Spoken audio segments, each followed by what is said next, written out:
Good morning. Okay, so, wow. It's been a morning. It really has. I'm here a little bit earlier than usual because I have things I need to do today, and I wanted to get this video done. It's sometimes so easy to get distracted by what I've got going on that I do my research and have everything ready, but don't sit down and take the time to do the video. And I don't want that. So, yeah, we're doing this. But the world is working against me today. It really is. So, like, my dogs are being assholes. So just prepare for some interruptions, and I apologize in advance. My technology doesn't want to work. So that's always fun. Yeah, it's just, I don't know. But we're going to go and we're going to do this. And yeah, we'll just get over it. So today I'm doing a get ready, or no, I'm not. I'm doing an E.L.F. Lives Here. So this is E.L.F. Lives Here, Season 3, Episode 11, Put on a Happy Face. So we are almost done with Season 3, which is pretty exciting because, like I said, I started Season 3, it feels like years ago. But, yeah, we are almost done with Season 3 and one more episode before we move on. But, this episode is the first one in E.L.F. Lives Here that I have watched, and I've watched all of them to now, and some more, which actually, the more is what caught my attention that I wanted to do this. But, it's the first time I've heard of the story. So that's intriguing. So, hello. My name is Erin. This is Ageless Beauty with Erin. And yes, for those of you that are new, Ageless Beauty means I do beauty-related content. Means that while I am doing this episode of E.L.F. Lives Here, we will be applying some makeup. Okay? Let's not get upset and wonder why she's doing her makeup while talking. It's my thing. Okay, sorry. So if you are new, or hey, if you're a regular, welcome. It's been a week I think I missed, so I missed you. Like I said, I've had this episode ready, finding the time, and it's weird because I actually had a schedule and I was doing great, and then work said no, we're gonna throw a kink in that plan, and it did. So I've had to readjust, restart over, and I'm trying to figure out my schedule, so bear with me. Okay, so today's story is heavy. And if you see me looking over here, it's my notes, because the older I get, the less the brain wants to work, so please excuse that. But it will be a long video. I try not to, but sometimes you've got to do the story justice, and that means we're going to be here just a little bit. So bear with me, hang in, follow it to the end. I am curious. I almost dropped my sponges. I am curious how many of you actually know this story. Okay, I hope you enjoy it. I want to know your thoughts. Send me messages. You can comment down here. You could private message me, email me. I got all that information on there for you to use. Don't hesitate. Let me know. And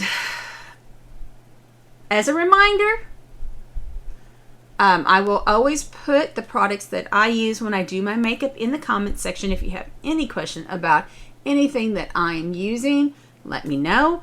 I can go into more detail about it, either offline or do a video, depending on what you want, what you need. Let me know. If, in my last my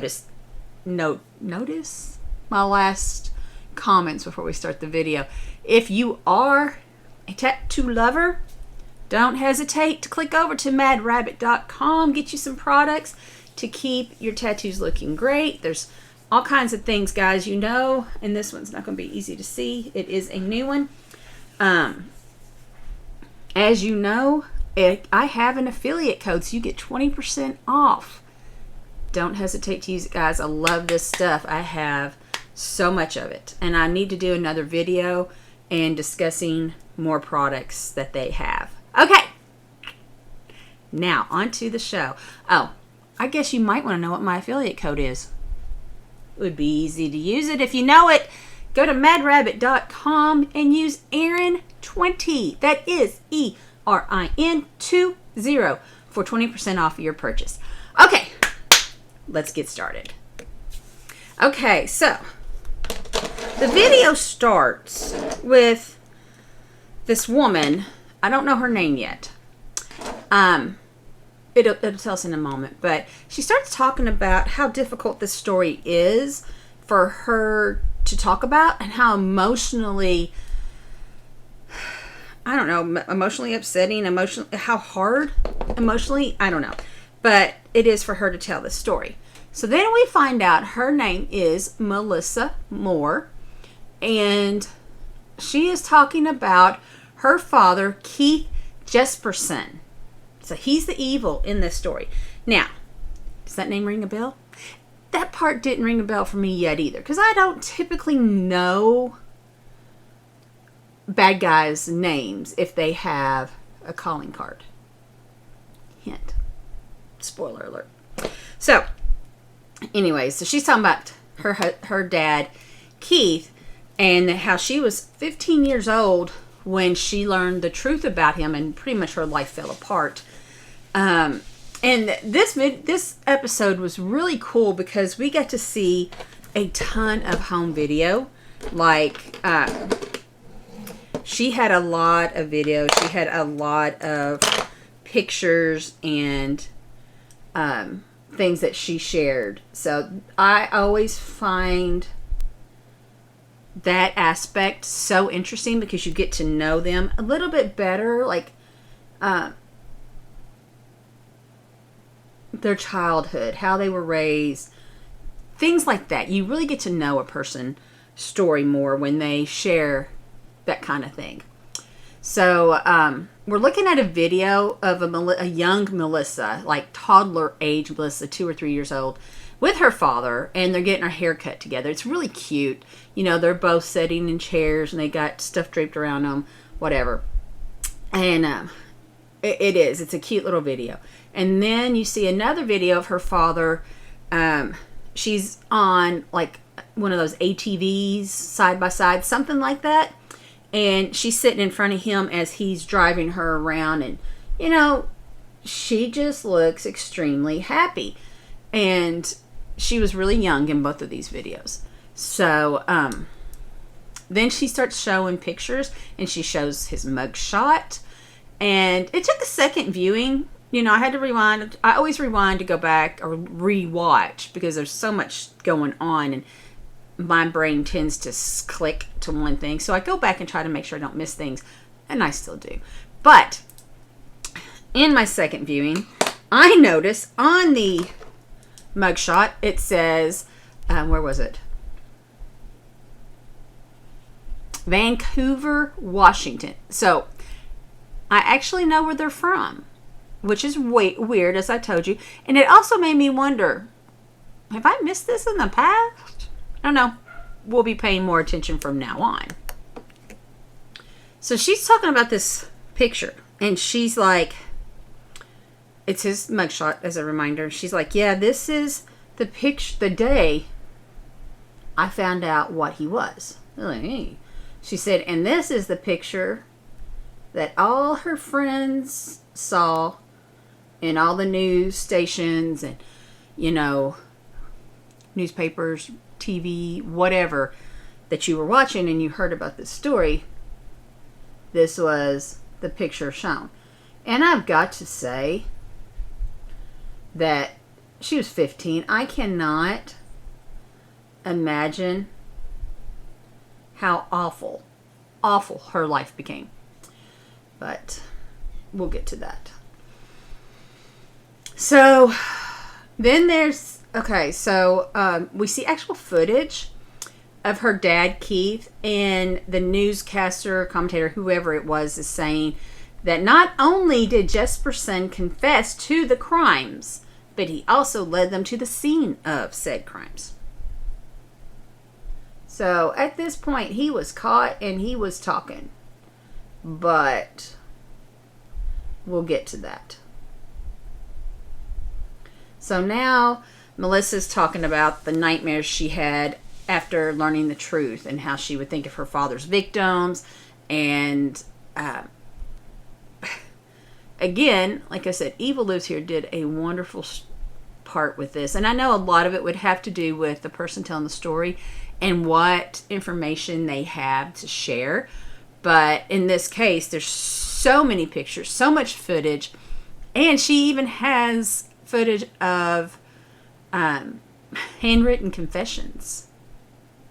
So, and it highlights certain parts of it, so I don't get to read all of it. Even if it was on there, I wouldn't have read all of it. It was just not enough time, too quick, whatever. But there's highlighted parts, and he admits to murdering and sexually assaulting his victims. And I also saw one part that was highlighted in 1990, so that gives us a time frame. And then Melissa says that 1995 was when her life fell apart. So he apparently had a 5-year spree of doing what he was doing. Because he highlights that in 1990 he did blah, blah, blah. And she says 1995 is when he was arrested. So, yeah. He had a 5-year spree, which, thank God wasn't more, but was way too long. So now, that wonderful intro to Evil Lives Here comes on. And we get more home footage. And it shows a young Melissa with her mother and her father. So it's a picture of her mom, her dad, and another baby. Which we don't know yet if it was a brother or sister or what. And I do find this out. But I want to say she does not talk much about her siblings. So I don't mention them that often, other than curious, there's another kid in a picture or something. And I've got to think that they probably didn't want anything to do with her dad or their dad's story. Totally okay. Totally understand. And totally will respect that. So,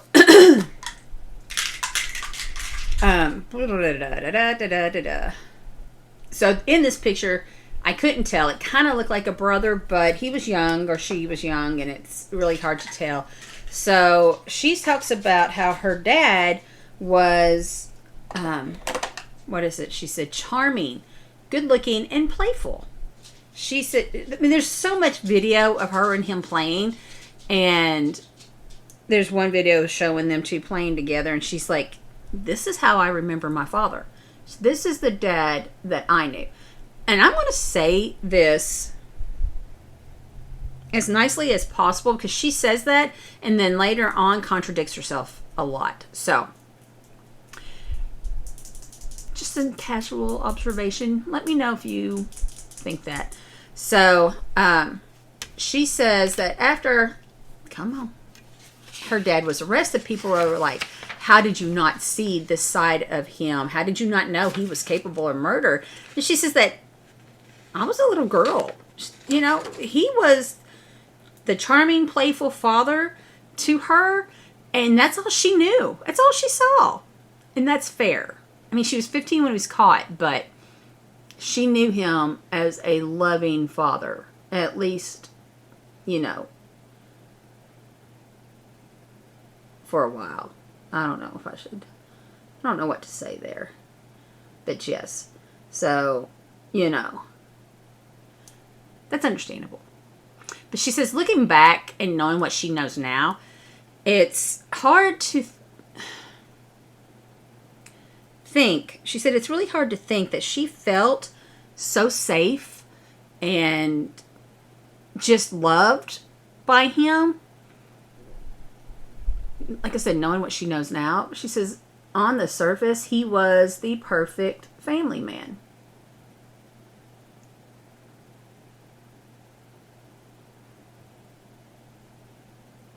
So, Melissa tells us that when her dad was home and all three kids, so there's three siblings, would like jump on him, play on him. He was like this, he was a big man, like I want to say he was like 6'7", and I don't know if I actually have that note, but yeah, she said they would play on him like he was monkey bars or whatever, and jump on him and whatever. That, she said they'd like to roughhouse with him because he was so big and it was so easy to play and whatever. And she said that he would take anything fun that they would start and make it what she, quote, a power play, end quote. And she would explain, like, he would take her arms and pin them above her head and start roughly tickling her to the point where she was begging him to stop, like even in tears, and he would not stop. And she said he would do things like that and make it no longer fun. Yeah, I personally don't like to be tickled, so I get that. It would no longer be fun. Then she says that her dad would know what she was afraid of and use it against her. So they would go on these hikes because apparently they lived, they had some land and like lived on a big farm, and that's mentioned a couple times. But they would take these trails and go hiking, and one of these trails led over a bridge. She said she was terrified of heights and bridges, and she said she didn't like to go. So she would always try to go as quickly as possible just to get to the other side. And one time, Daddy Dearest decided it would be fun to grab her and dangle her over the bridge. Yeah. Just hold her over the bridge. And she said he eventually let her down. She was crying and pleading and begging. And he eventually let her down and she ran away. But he liked having that control, that fear in over her. And she said anytime they went on those walks, afterwards, as soon as they get to the bridge, she would run. Like she would just book it across the bridge. She didn't even give him a chance to touch her. Smart kid. So now, this is where I start questioning her childhood. She's telling us at the beginning how great it was and, things like that. But now she's saying, he mentally tortured her in many cases. I mean, I'm terrified of heights. And that would not be something I would say my loving parent did. You know what I mean? It's not like, oh, I know they love me so much they dangled me over a bridge to show me how much they love me because they like my fear. No. Things like that are not okay. So I start questioning, and the more I think about it, even now I'm thinking maybe she meant like when she was little, she had the perfect father. He was very attentive. I really don't know, but I'm not going to lie when I say I questioned this part. How much of a wonderful life she claimed she had at the start. So, just give a trigger warning. I don't know how long I'm going to be talking about this, but you might want to skedaddle. I will hold something up like this when the story's over. So look for me doing this. So this is the start. This will also be the end of this story. So Melissa then shows a picture of her and her brother holding some kittens. And she says, I know my dad didn't take this picture. So then she starts telling how her father hated cats. And she said they lived, like I said, on a farm. And they had a lot of wild animals, strays, whatever, coming up to the farm. And many times they would end up keeping them, until they wandered off or whatever. You know, I've been there, I've done that. I've lived on where I'd had stray animals come up, and I'm a sucker. I keep them. But she was like, you know, one time she found a pack of kittens. And she was petting and loving on them, holding them, and her dad showed up. And she usually tried not to do this when he was around because she knew he hated cats. He likes dog. He don't like cats. So he took the kitten from her and started swinging it by its tail. So she couldn't get him to stop. She's begging him, stop, please stop, put the kitten down, you know, I'll let him go, you know, whatever she feels like she needs to do. And he's just having a blast. He's swinging this cat by the tail. So she runs in to get her mom. So when she finally gets her mom, she said it took her a minute to find her mom, because her mom wasn't, I don't know what her mom was doing per se, but she wasn't close by, I should say. So when they finally get out there, the kittens were dead on the ground surrounding him. And it looked like, just by the reenactment, 3 kittens. I don't know, could have been more, could have been less. But she says it looks like he had smashed them, like taken them and just literally smashed them on the ground and killed them. Yeah. She said her mom started fighting with her dad, blah, blah, blah, and she's just traumatized. So I literally had to stop the video. Like, I had to get up and walk away. Like, I went and did laundry. I was so sick to my stomach. Was just so devastated. And then Melissa says that it's been 20 years and she still can't be around cats because she remembers what her dad did. And she's literally crying as she's talking about this story. So, okay. Enough. You get the kind of man he is. So, trigger warning's over. Let's get back to the story. Okay. Now Melissa tells us that people are asking her, are you afraid of what you are or what you could become because you share your dad's DNA? And you could become like him. And I'm like, who asks questions like that? I mean, I don't know. Maybe it's just me. That is not something I think of or see. I see somebody and I'm like, oh God, your dad or your mom is a horrible person. That means you are.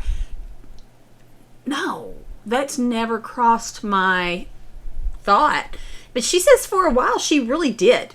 She really thought that she had her dad's DNA and she could become like that. And she's like, and I had many traits that he has, either they were the positive or not. So she said it was scary knowing that he was capable of doing what he did with the same traits that she may have. Now, she didn't say, you know, what traits they were. She said, you know, they weren't, I think she said, actually, I don't think she really said, but she said she was a lot like her dad in some ways. So, yeah, she said she was really scared that she could become like her father. And I'm like, tragic, but understandable. I mean, any of us that would live through what she's living through and what I'm going to tell you, would probably question, but I just think it's absolutely horseshit that someone would say, oh my God, you share your dad's DNA, you could become like him. I just don't see it that way. I don't know, and I'm not trying to argue. If you do see it that way, if you think that way, that's absolutely okay. It's just, when she said that, it really, I was shocked. I was like, who does that? But I digress. That is not even an important part of this story. It's just, I got stuck on it. So, Melissa says that she noticed her dad's attitude towards women early on. And she probably did. I mean, she was a young girl growing into a woman, and you notice these things. And so she said she had a babysitter. And she loved this babysitter. She was one of the only ones that would come over and like pay attention to them, and not just like get on their phone or watch TV and ignore them. She said no, she really interacted and played games with the kids, and Melissa says she really liked her.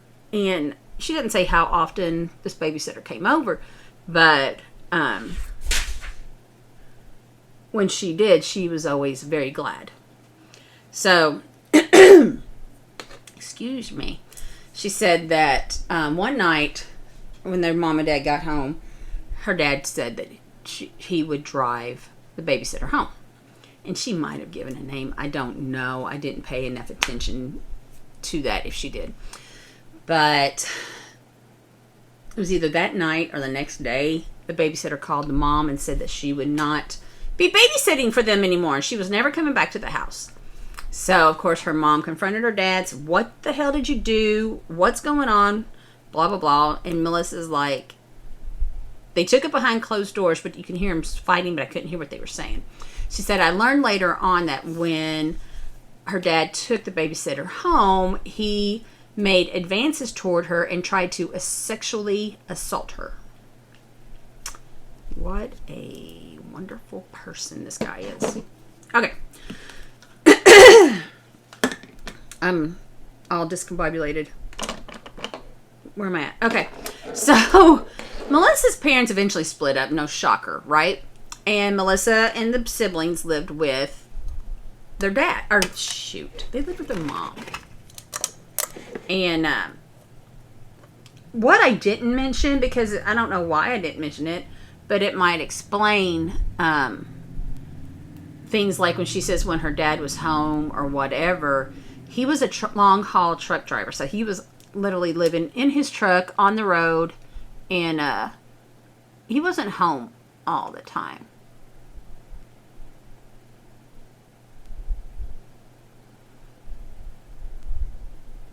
I'm going to do this off camera. Okay, sorry about that. I can't do eyeliner and talk. I just can't. And, okay. Excuse me. So, she's talking about how her parents divorced and split up, and that they lived with her mom. Cause, like I said, Dad was a long-haul truck driver, so it just made sense that they weren't going to live with him, right? So, she said when they would visit their dad, his behavior would just become, she said it was really, really bad. And I'm sorry, but you got a kid that's probably about a teenager at this point, notices that your behavior is bad, you probably got a problem. Just saying. Just saying. She tells a story of one time when they were at a diner. And it was her and her siblings. So it was the three of them plus her dad. And they had this waitress. And he starts teasing with her at first. So it's not too awful. Like, she's like, yeah, he's just being a little flirty and a little teasing. But then it became a lot more. And she said it was vulgar by the time he was done. And she said her and her siblings were just mortified. And so was the waitress. And I gotta say, I don't know why this waitress just kept coming back, because I would have had someone else or had them kicked out of the place myself. But hey, we're not talking about me. So,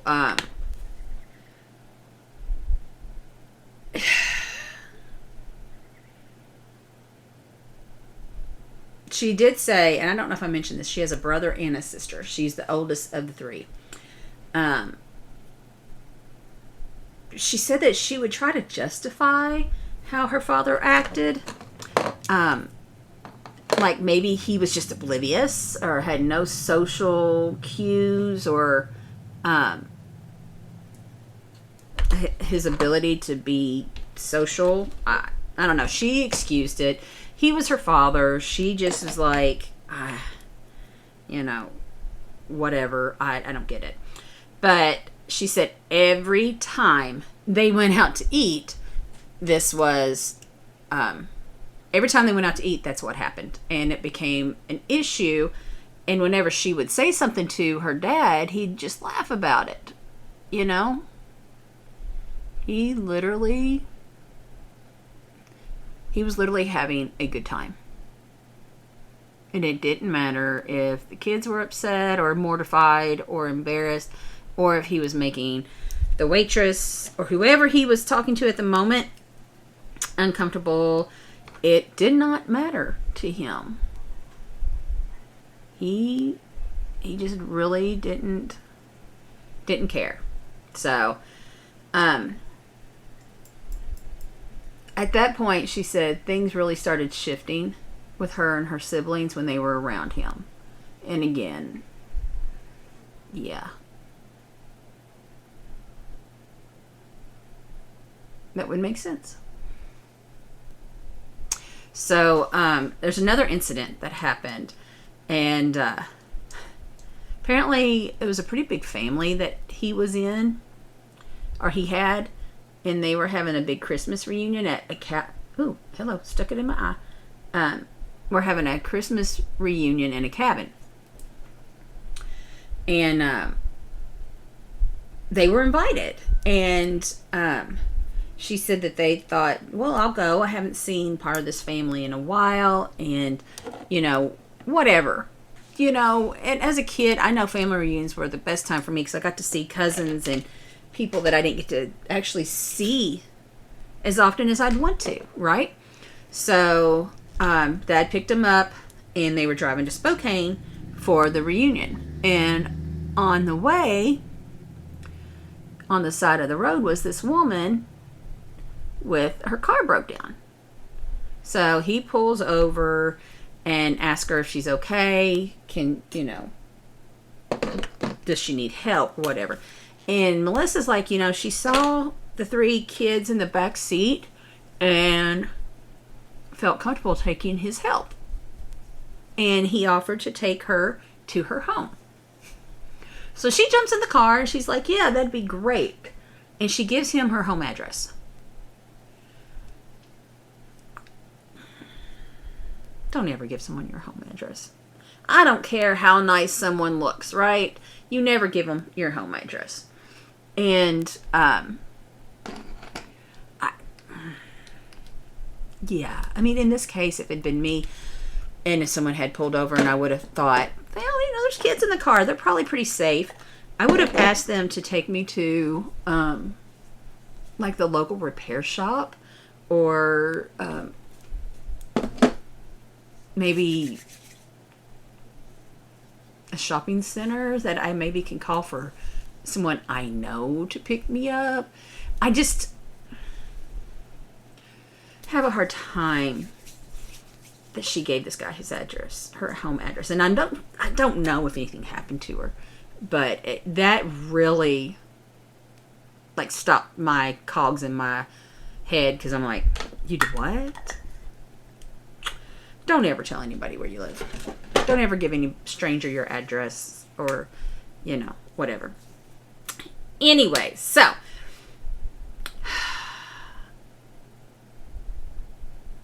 on the ride, they were all making well, I won't say all. She was like, Dad was talking to this woman and they were making small talk. And then things got kind of weird.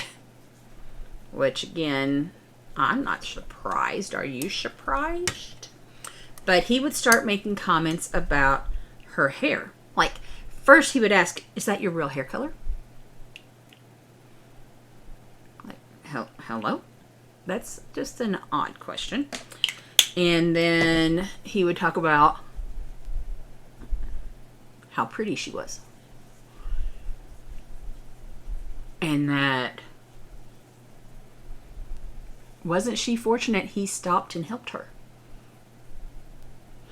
And, calling her beautiful and making other comments about her body and, yeah.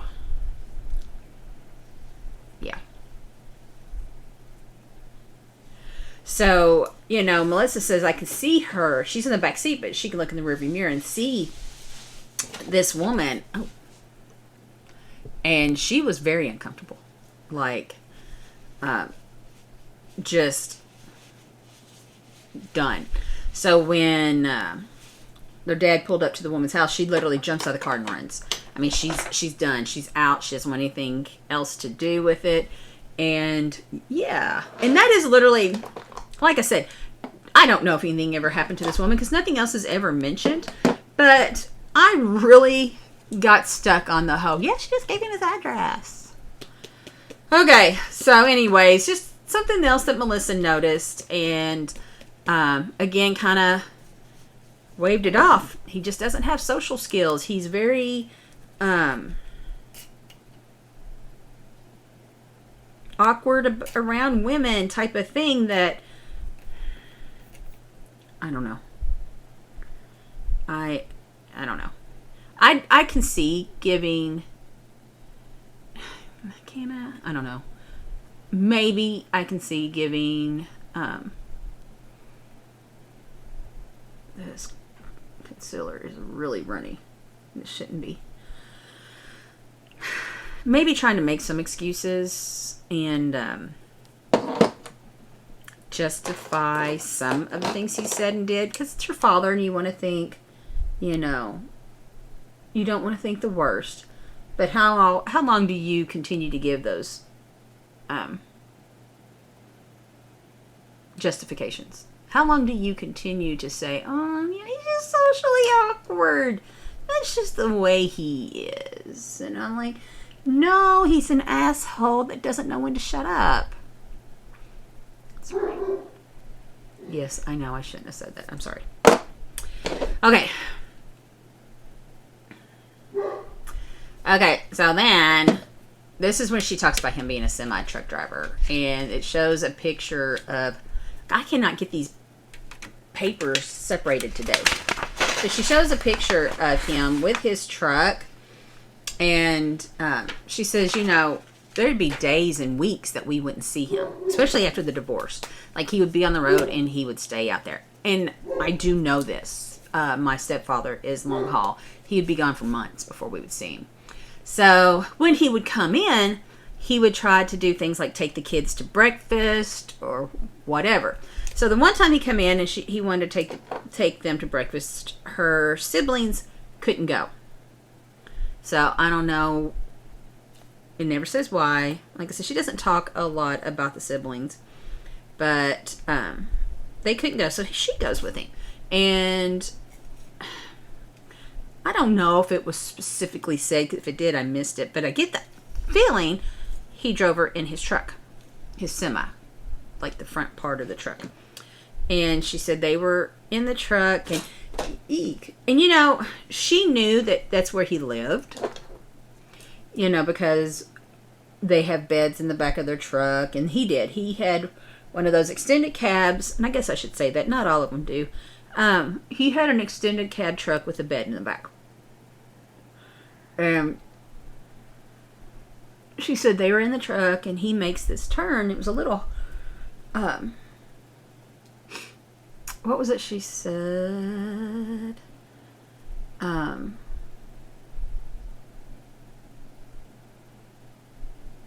He makes a turn that's, I don't know. Okay. A sharp turn. Good Lord, why could I not think of that? And when he makes that sharp turn, a roll of duct tape comes rolling out and hits her foot. And she picks it up and she's like, what is this? And my thought was, girl, don't you know duct tape fixes everything? But I'm sorry, because that is really, it was what I thought. It is what I think. I would not think anything of seeing a roll of duct tape. Especially having a stepfather, a father figure that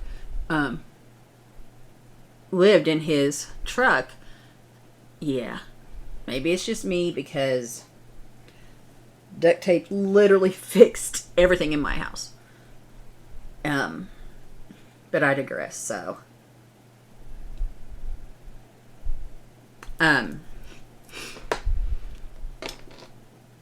she thought it was odd, and he just like, I don't remember what she said he said, but she's just like, okay, it's odd, but maybe it's just the way things are. And she said, she put it down and didn't think anything of it. And here is an interesting point. So one of the off-screen producers, I'm assuming it was a producer, hands Melissa a picture. And we see the picture. She had obviously clearly never seen this picture before, because you could tell in her expression that she was very shocked, very taken back, very upset at seeing this. And the producer tells Melissa that this is an actual picture from the police. And it is a picture of the back of the truck, his bed, pillow, and a roll of duct tape right beside it. And she literally...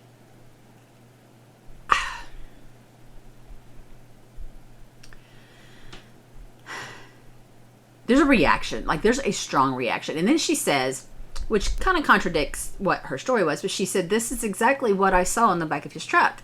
Meaning the bed, the pillow, and the duct tape. Whereas when she told the story, the duct tape rolled and hit her foot, and that's how she saw it. So, I don't know. But, details.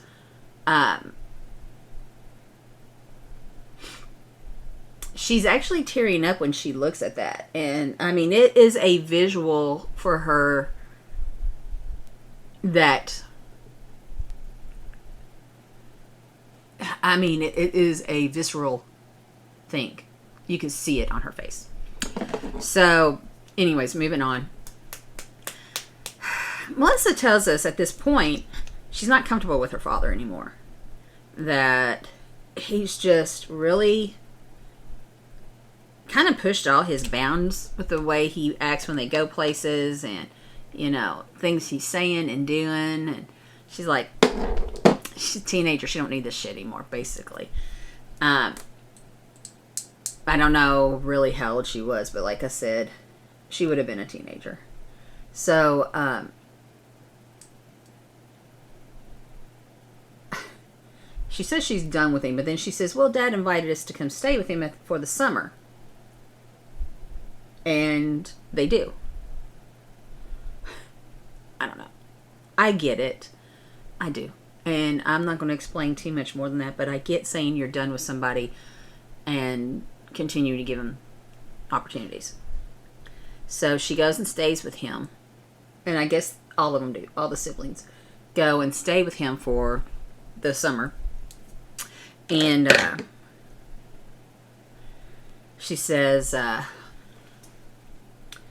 house just kind of had a negative vibe to it. She said nothing that she could really pinpoint or express, but it just really had this vibe that she did not like. And she had trouble sleeping there, especially the very first night. She said she was in the room that he had given her, which I guess was supposed to be her room, and she just struggled going to sleep. So she decided to get up and go downstairs and lay on the couch. Hopefully, a new place, a new feeling, I don't know. Sometimes you just need a change. If you're having trouble sleeping, you get up and you change. I get that. So she says she's laying on the couch, and it's the middle of the night. She still kind of struggles going to sleep. And then she's laying there staring at the ceiling, and she notices some really odd stains on the ceiling. She said, it looked like dried spaghetti sauce. But then she's like, how did spaghetti sauce get on the ceiling?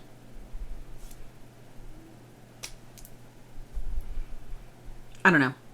I can't say I would have thought anything different or done anything different.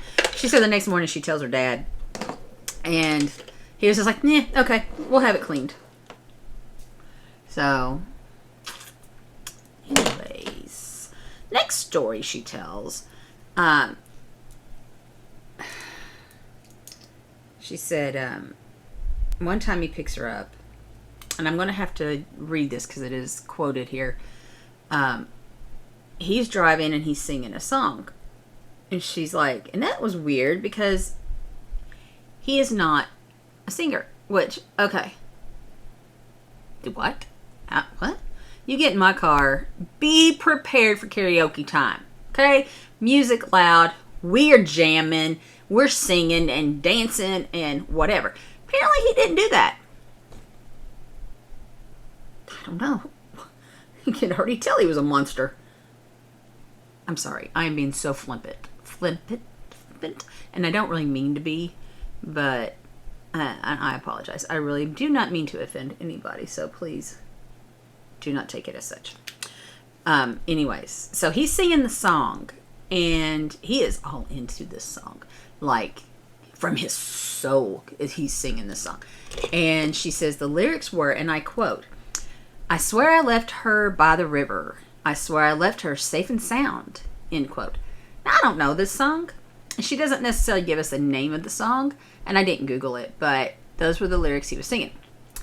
And she says she could really tell it kind of like meant something to him. Like he was really feeling this song, and it had some sentimental value to him, or, you know, something along those lines. But after he was singing the song, he kind of snapped out of the trance he was in and looked at her and made a comment that said, and I quote, "I know how to kill someone and get away with it," end quote. Then he proceeds to tell her how he would do it, which she doesn't tell us. And she didn't ask him. She did not say, "Whoa, really? How would you kill someone?" No, he just decides to volunteer this information. And I take that back. He does tell her, or she does tell us. She said he talks about cutting off the buttons on the jeans so it wouldn't leave fingerprints. And he changed shoes so the imprints in the mud were different than the ones that he would normally wear.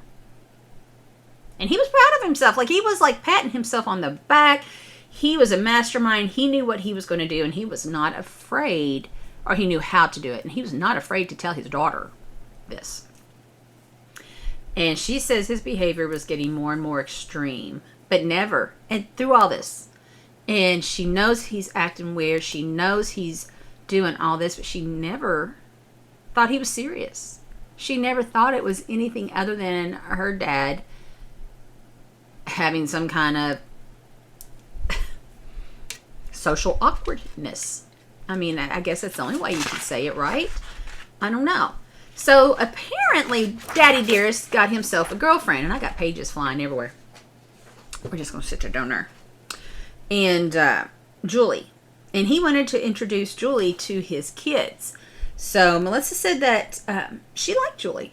Julie knew how to hold her own against her father. Like, her father was kind of a bully to many people, and Julie was like, not to me. No, thank you. So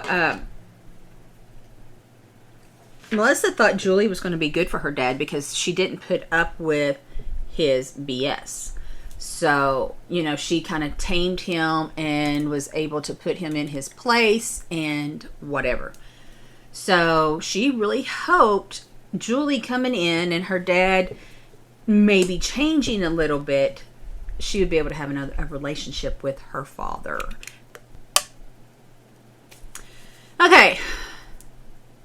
So now she's telling us, and my thing's moving. Sorry about that. The last time she saw her father, she was a freshman in high school. So we're getting to the 14, 15-year-old stage of this story.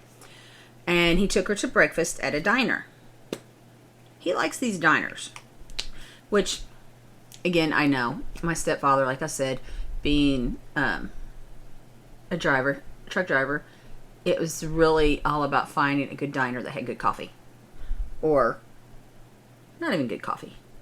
He don't care about coffee. Just somewhere he can sit down, have a little conversation, and have coffee. Good, bad, or indifferent. So, they're at this diner, and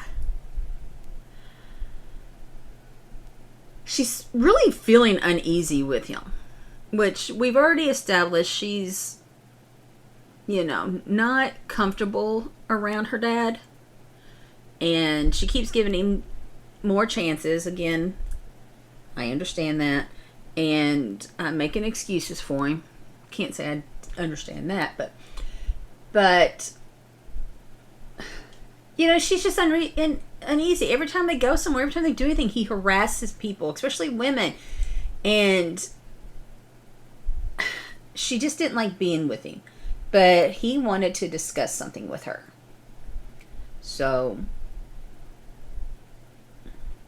she decided to go have breakfast with him. And he apparently was trying to say something, and he could never really get it out. He would start to say something, and then he would stop. Like, I need to tell you this, but you're going to go to the cops, and blah, blah, blah. And she thought he's doing it again. He's being, himself for attention, and he doesn't understand. She said, I got frustrated, so I got up, went to the bathroom. Said I had to walk away. It was too much. I was just, done at this point. So she said she went to the bathroom, and when he came back, he didn't want to talk anymore. He was over it. He was, whatever he wanted to tell her, he didn't want to tell her anymore. Okay. So that was that. That was done. She was just, after that conversation, after that meal, she was over the edge. She was kind of paranoid. She was creeped out by him because he kept saying, I need to tell you this, but you're going to go to the cops. So, of course, she's paranoid. Of course, she's thinking, something's not right. There is a problem, right? But he never told her. He never said anything else about it. He was just, at that point, I guess, done. I don't know. So, she was done. Then Melissa goes and says, which is always a telling story or a telling comment to me, that they don't have major crime in blah, blah, blah, right? Wherever you're from, they don't have major crime. However, there was news going around of a serial killer in the area. So somebody from their hometown had gone missing. And Melissa said she was nervous because, she was 14, 15. She walked to school and was often alone because, where her mother worked or whatnot, right?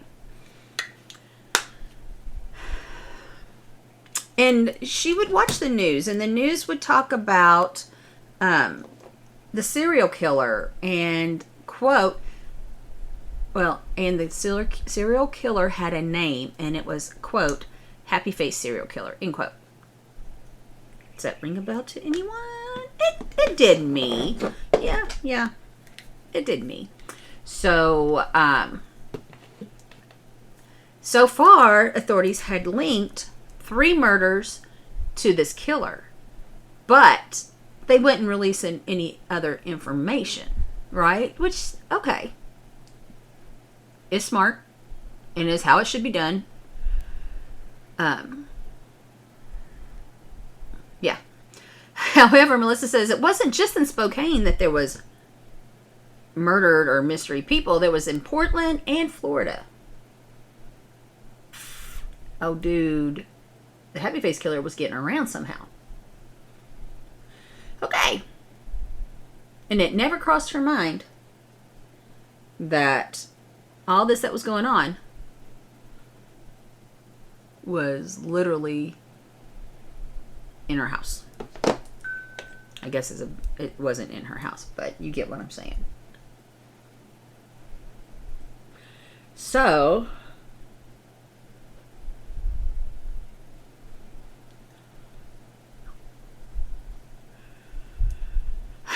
the last time she saw her father was in September of 1995. Or no, I guess September 1994. And Christmas came around and he didn't show up. Didn't even reach out to the kids. And then it came spring and still none of the kids, I won't say nobody, none of the kids had heard from Dad. So, it was abnormal. It was very abnormal, even for her abnormal father. She said one day, So we're into 95, and I don't know what month. Mom's not mentioned much in this story, but Mom called the family together for a family meeting, which she said was odd. They didn't do family meetings. Like, it wasn't something that they did. But Mom's calling them together for a family meeting. So, Mother tells them about their father. And that he was in prison, and he was in prison for murder. And there was really no other elaboration. I don't know if Mom told them more, but she didn't tell us more. But Melissa, of course, in denial, thinking something must have happened. Like, he must have gotten into a fight and protected himself, and it was self-defense, and along those lines. Like, she was like,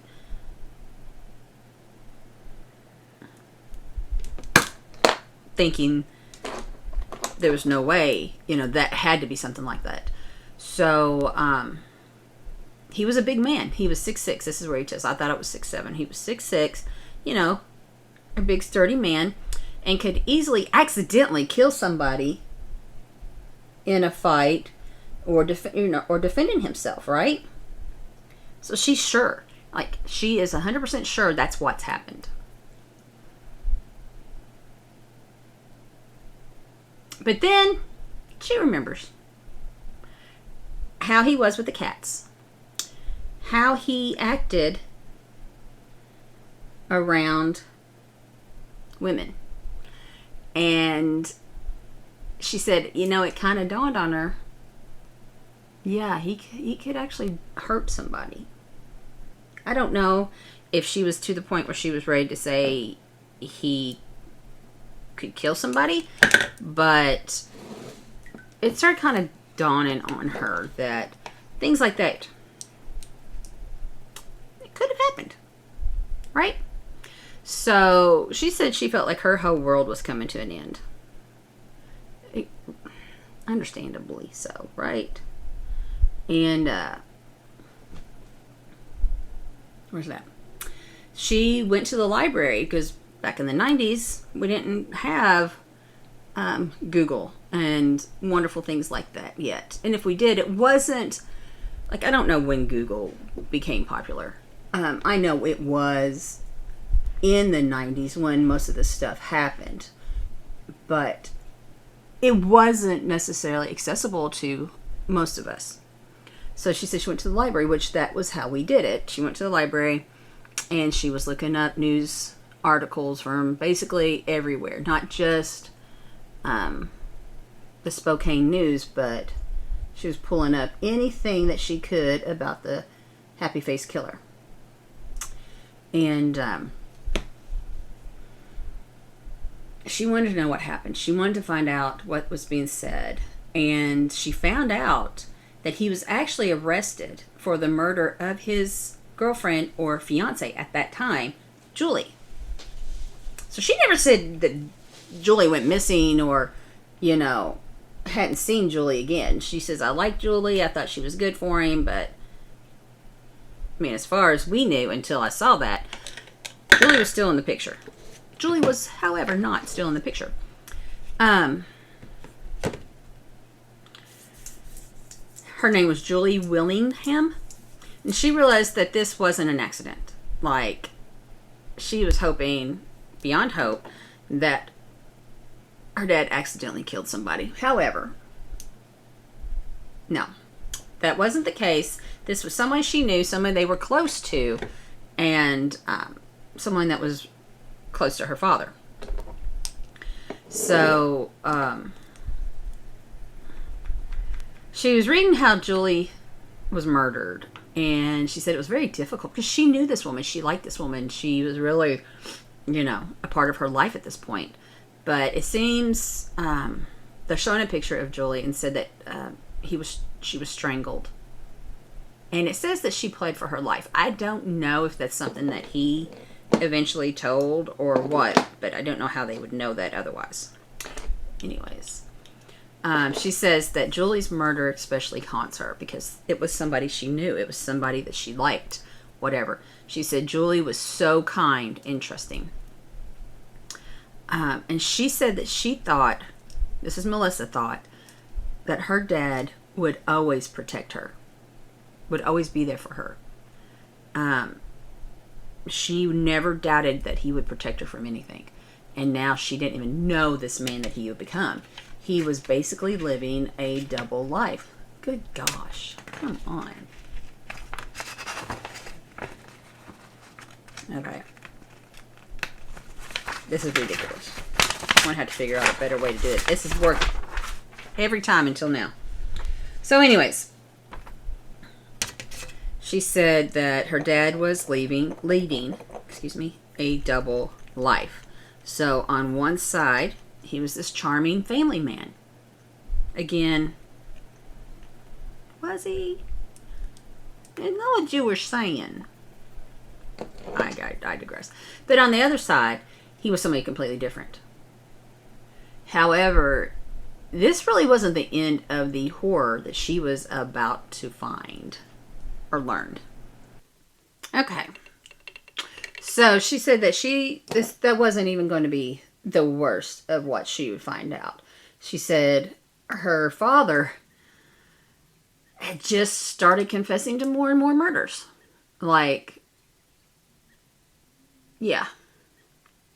He was just talking away. He was telling, like you said at the beginning of the story, it tells us that not only did he confess, but he was leading them to where he murdered them, where they're whatever. He was crime scenes.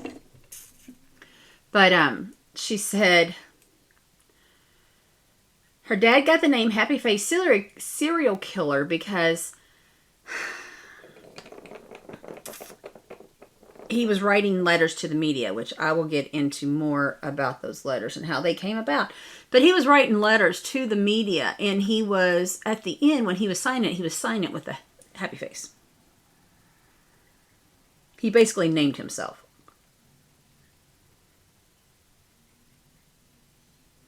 So, okay. She had heard of the serial killer. Most everybody had heard of the serial killer at that time, as it was pretty big news. And, but she had no idea. No thought that that could actually be her father. None. I mean, I can't say. I get it. None of us would actually think our father or our sibling or our somebody could do that. But many times we'd be wrong. However, sorry. His first victim was Tanya Bennett, and it's spelled different. I think I said it right because I was listening to how the reports were saying it. And she looked like, Melissa says this Tanya Bennett looked like her mother. And just the hair, just basic features. And she had what Melissa said was the same warm smile as her mother. And it was her blood that was on the ceiling of the house that Melissa saw. You know, when she thought it might have been spaghetti sauce. And then at that point, she realized she had been in a house, slept in the house where someone had been murdered. So her dad had literally beat Tanya to the point, obviously blood is spraying everywhere. Like it's all over the place. But not only that, she was unrecognizable. I mean, he really, really did a number on her. Then she realizes, so not only has Melissa realized she slept in the house that he had murdered somebody, but he had been in the car that he had used to dispose of the body. And the truck that she had been in, his truck, is the one he killed Julie. She said everything that was normal in her life was now tainted. And that's some serious shit right there. It's one thing to think it, to know it, but to actually stop and say. She said that she stopped and questioned everything, every word, every action he had ever done with her, everything he said. So, she said she needed answers. She needed to know what the hell, Dad, you know. So, she said,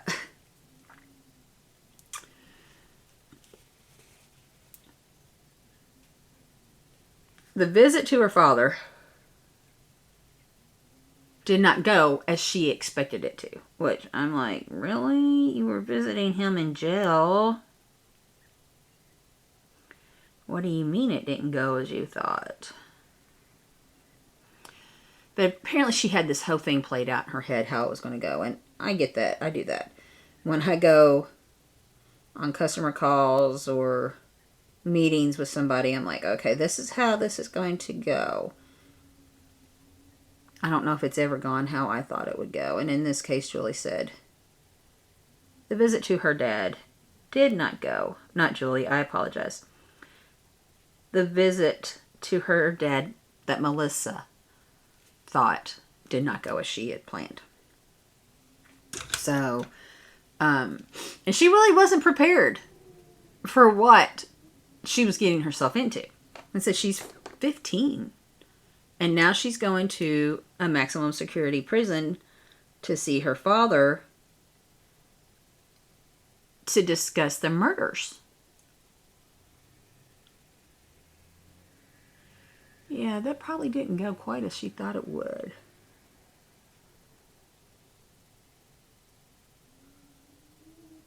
Sorry. I'm getting around my eyes. It's hard. I have to really... So, for the first time, she was seeing her father as a criminal. Like, she was seeing him as the bad guy, I guess. She said the first thing he said to her, the very first thing is that he recommends she changes her last name. Well, yeah. And, she said she knew then. Like, that right there. He was guilty. Yeah, he was talking shit. He was confessing to stuff. But I guess, in your own way, you kind of hope that he's just mental. He's not telling the truth. But, no, she says, at that point, I knew. He was guilty.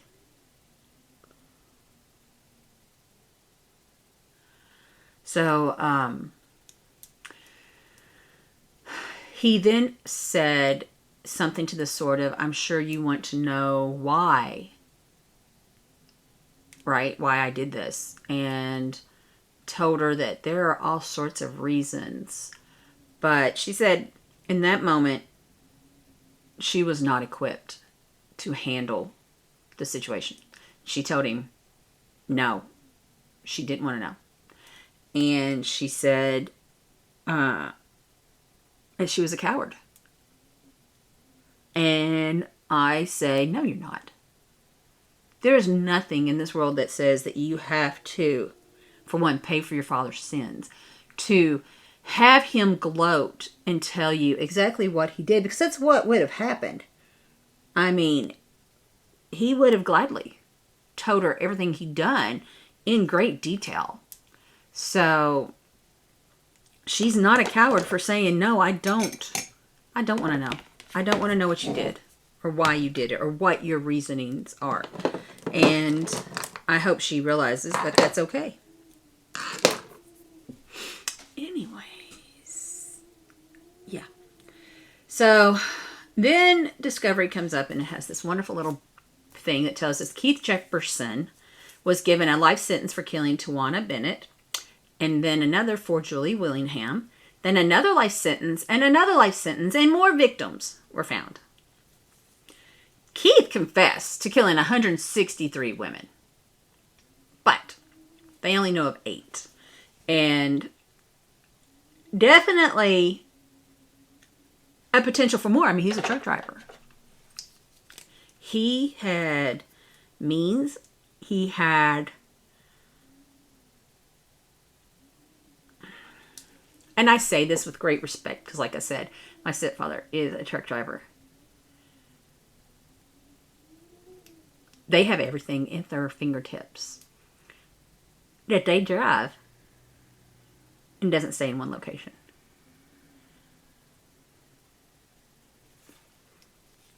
And that doesn't mean, obviously, that I think everybody that is a truck driver is a murderer.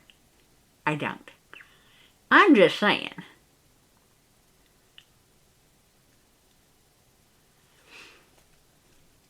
They have it all at the fingertips, right? Anyways. So there is a potential for more, but 8 is the number. And now Melissa is looking at drawings of 2 women who were unidentified and says that there are probably more that are missing. And I will say, when I go through the victims, there were 2 unidentified and 1 recently. Like this was broadcast in 2018. And I think one of the victims were identified as like 2023. So at the time she's talking about 2 unidentified women. One of them will be identified.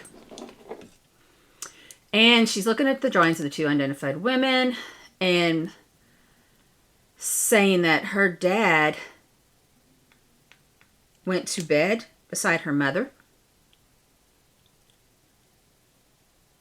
spent time with her and her siblings, led a semi-normal life with the knowledge that he killed somebody, and he slept fine.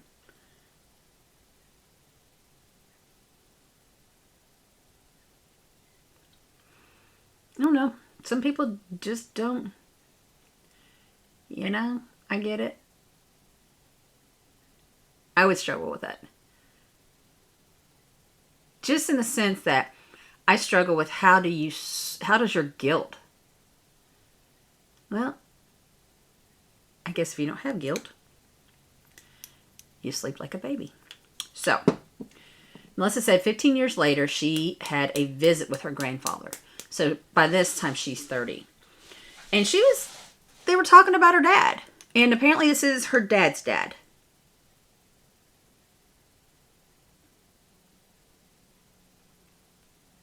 That she's meeting and talking to.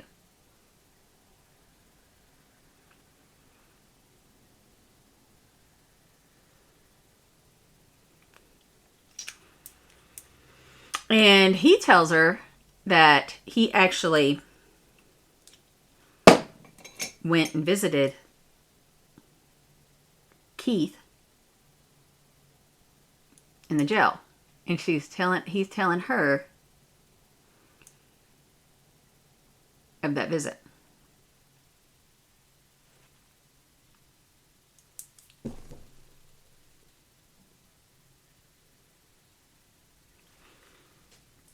All right, where am I at? And he said something that she will never forget. She said, Keith told his dad that he actually thought of killing her, Melissa, and her siblings. And then she goes back to remembering this conversation she had at the diner,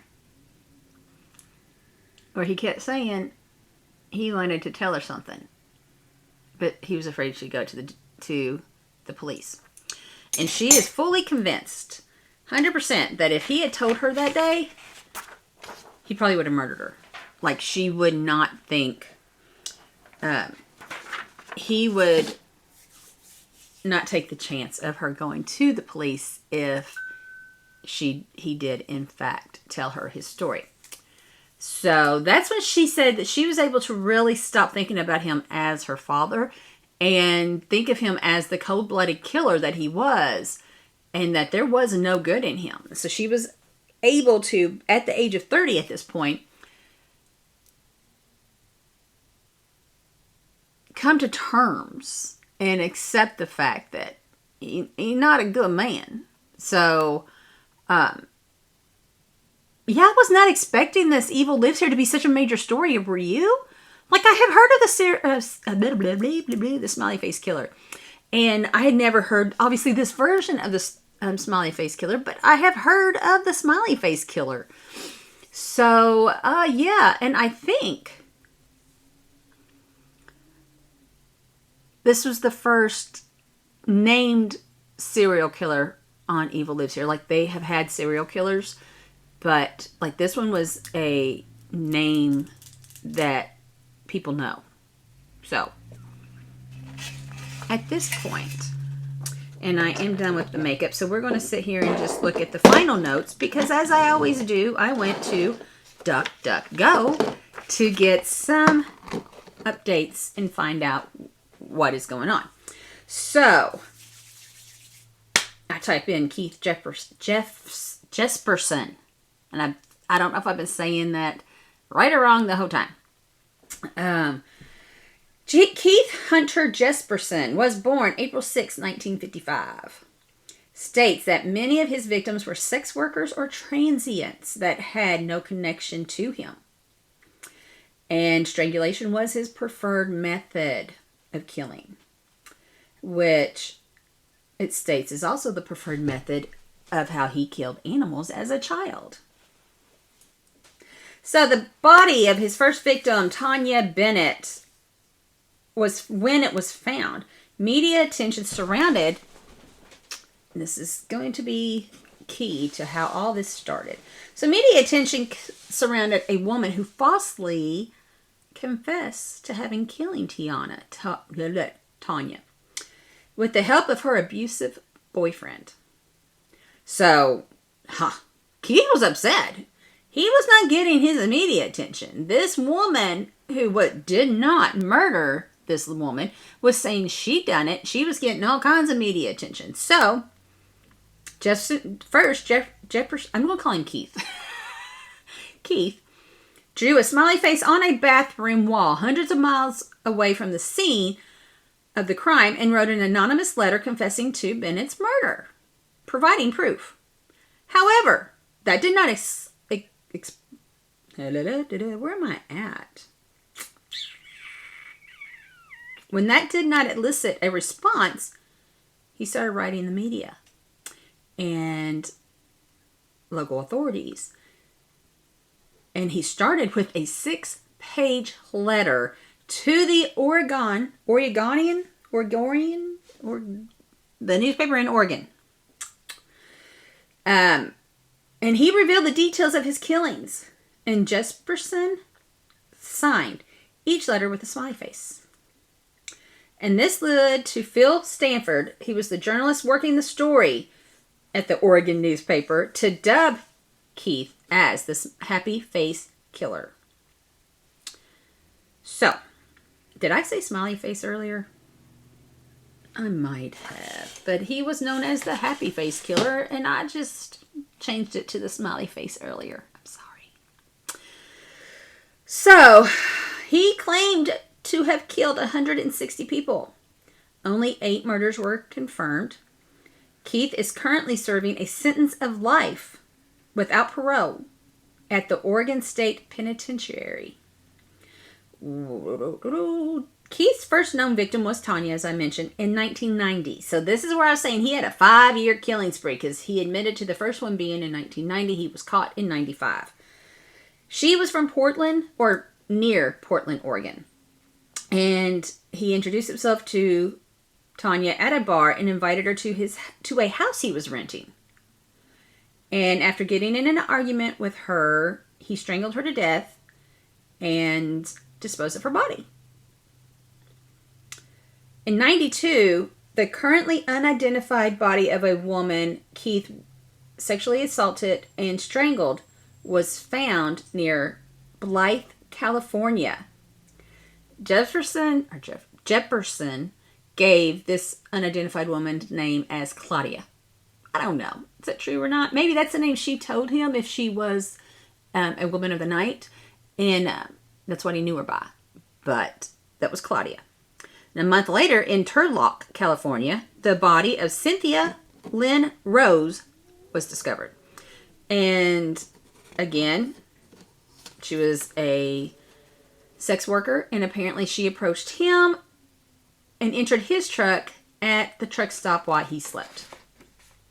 Fourth victim was another lady of the night, and Lori Ann Pentland of Salem, Oregon, whose body was found in 1992. According to Keith, Pentland attempted to double the fee she charged him after he had sex with her and threatened to call the police if he didn't pay the double fine, and he strangled her. Then his next victim, June 1993, in Santa Nella, California. She was the previously unidentified woman, so she was unidentified until recently. And her name is Patricia Skipple, and he claimed her name was Carla or Cindy or something like that. So that's why, I said that before about her name. We don't know. So police originally thought her death was a drug overdose. So I don't know if his confession brought that back up or if they found something else. Because if she was strangled to death, how do you think it's a drug overdose? I don't know. It don't make sense. Yeah. Make it make sense. Okay, another Jane Doe was found in... Yeah. Hold on.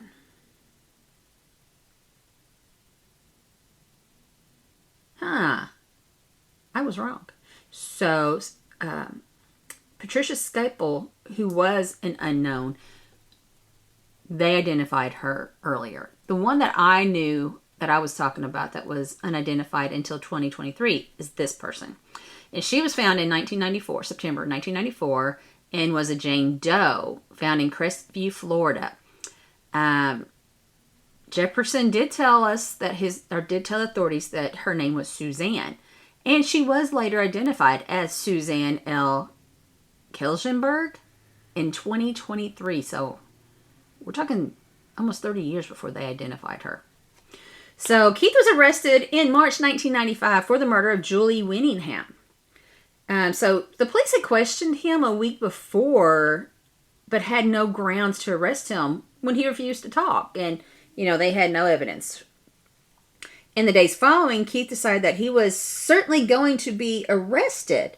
And after 2 attempts to end his life, he turned himself in, hoping it would result in leniency during the sentencing. While in custody, Keith began revealing details of his killing and making claims of many others, which mostly he recanted those. A few days before the arrest, he wrote a letter to his brother, which is the first time we're hearing anything of his family other than the grandfather that Melissa mentions. But he wrote a letter to his brother in which he confessed to killing 8 people over the course of 5 years. And that led police agencies in several states to reopen some of these old cases that they had and were positively found to be Keith's victims. So at one point, he claimed to have 160 victims. Only 8 women were killed. Washington, Oregon, California, Florida, Nebraska, and Wyoming have all been confirmed. Which, I thought there was multiple in Oregon, but so he is serving 3 consecutive life sentences at the Oregon State Penitentiary. Why not 8? But he's serving 3. September 2009, Jesperson was indicted in Riverside County, California on more murder charges. He was later convicted and received a 4th life sentence in 2010. So they opened up one of those older cases and found it was his. So there could be more coming because he was given a 4th life sentence for a murder as early as 2010. So Melissa, looking at her, it looks like she's been very busy telling her story. This has been her life. I'm not judging that. I can't imagine how difficult it would be to have something like that over you and try to live a normal life. And she doesn't talk about the siblings, or nothing's mentioned of the siblings, so I think that's probably what they're trying to do. She, however, has taken this advantage of this, I don't want to call it fame, but she's doing something with it, okay? So in 2008, she appeared on Dr. Phil to talk about her father. And she was featured on an Oprah Winfrey Show episode. She has the Lifetime Movie Network series Monster in My Family 2020 special on ABC, and was a correspondent for Crime Watch Daily. 2008, she published a book titled Shattered Silence, The Untold Story of a Serial Killer's Daughter. And she recounts living with Jesperson until their 1990 divorce. So he started murdering after her parents divorced in 1990. In 2014, she wrote an article about her father for the BBC. In March 2018, she was featured on an episode titled Put on a Happy Face on Evil Lives Here. That's what we just discussed. And September 2018, podcast network How Stuff Works began releasing a show called Happy Face, featuring interviews with Melissa about her childhood and her father. In June 2021, a trailer appeared on iTunes for a new true crime podcast titled Life After Happy Face, to be hosted by Melissa and forensic criminologist Laura Petler. And the first episode was released in 2021. It was not an episode or a podcast that I listened to when I was doing podcasts. So an article dated November 2021 on abcnews.com, Melissa says that she believes that her father were to be released today, he would kill again. And she says, and I quote, "I don't believe my dad is sorry at all. What he is sorry about, though, is that he got caught," end quote. In a 2010 interview with ABC News, Jesperson equated committing murder to, quote, shoplifting, end quote. This is Keith talking about this. So he just equated murdering women, to shoplifting. He further explains, and I quote, "It became a nonchalant type of thing because I got away with it. It is everything like shoplifting. You're breaking the law, but you're getting away with it. And so that's the thrill, getting away with it," end quote. Everything else I read telling the same stories at this point. So it seems to be all I'm going to find. Again, I'm not going to look up the other siblings. I'm going to give them their piece. They seem to have not been in the limelight. This seems to be what they want to be. So Melissa's taking on the spotlight. Melissa's talking about serial killers, probably as a warning, as a what to look for, how to live past it, whatever. Good for her for turning a tragedy into something that she can thrive and live on. So I'll end on this note. Okay? It was a heavy episode, crazy episode. Doesn't help that I had all this other shit going on the side. It doesn't help that my lipstick didn't turn out how I wanted it to. And whatever. But we made it. We did. We made it. So, I hope you enjoyed it. Like I said, I've heard of the smiley... See, I did it again. I put smiley face killer. It is the happy face killer. I've heard of the happy face killer. I made up the smiley face killer. And, but the story is different when you're hearing it from someone that's lived through it, whatever. So let me know your thoughts. Let me know what you think. Whatever. Again, thank you. I love you all. I appreciate you coming and staying with me and watching. I know this was probably longer than either of us wanted, but it was a big story. So, enjoy. I hope you have a great day. And until next time, goodbye.